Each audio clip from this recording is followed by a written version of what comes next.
Aujourd'hui, un sportif de haut niveau sur deux est une sportive. Juliana Antero est épidémiologue à l'INSEP. Elle dirige un programme de recherche dédié aux femmes, à leurs hormones et à la performance. Si la performance des sportives est au cœur des préoccupations de Juliana, c'est parce que les femmes sont beaucoup plus sujettes aux fluctuations hormonales que les hommes. Pendant le cycle menstruel, les femmes produisent deux hormones qui peuvent influer sur la performance. L'œstrogène, principalement en début de cycle, et la progestérone, après l'ovulation. Jusqu'à aujourd'hui, le cycle menstruel était un sujet tabou, perçu comme un handicap. Alors que c'est tout le contraire. Les estrogènes sont les hormones qui favorisent la performance. C'est une phase où les athlètes démontrent plus d'énergie, plus de motivation pour l'entraînement. Et ensuite, on observe la progestérone. Cette hormone-là, elle est plutôt associée à un état de fatigue pour les athlètes. Ce qui est très intéressant, c'est que le cycle menstruel peut être une force. La force, elle vient déjà de comprendre sa physiologie et identifier les moments où il y a un boost hormonal pour tirer profit de cela. Un boost hormonal. Pour Juliana et son équipe, il ne s'agit évidemment pas d'influencer les athlètes à prendre ou non la pilule, mais bien de savoir comment tirer profit de leur choix individuel.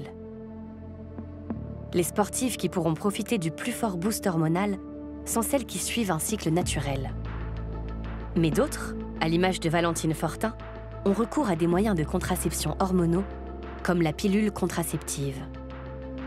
Or, la pilule tend à réduire l'expression des hormones féminines. Mais pas complètement.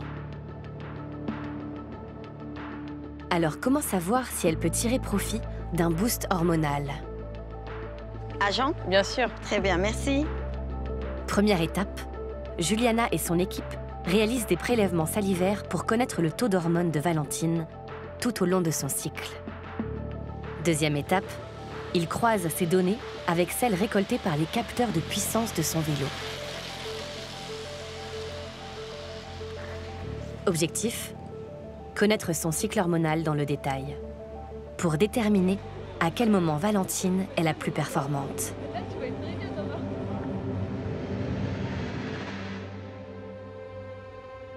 L'enjeu est de taille, car à quelques mois des JO, Valentine a changé de stratégie. Elle expérimente une pause de 7 jours entre chaque plaquette de pilules contraceptives.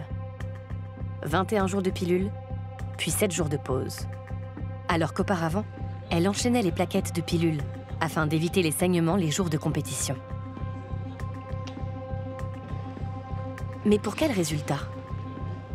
Valentine, on s'est interrogé sur la qualité de tes entraînements et ton bien-être en fonction de ces deux paramètres, pause et prise des pilules.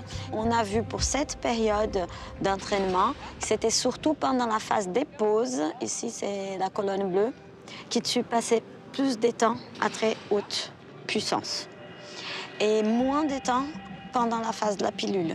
Donc une fois que tu arrêtes cette pilule, le corps il dit j'ai plus d'hormones, il faut que j'en sécrète, donc ça augmente. Donc pour cette raison, on te recommande de ne pas faire des enchaînements des plaquettes et des pilules là dans cette dernière phase de préparation pour les Jeux Olympiques.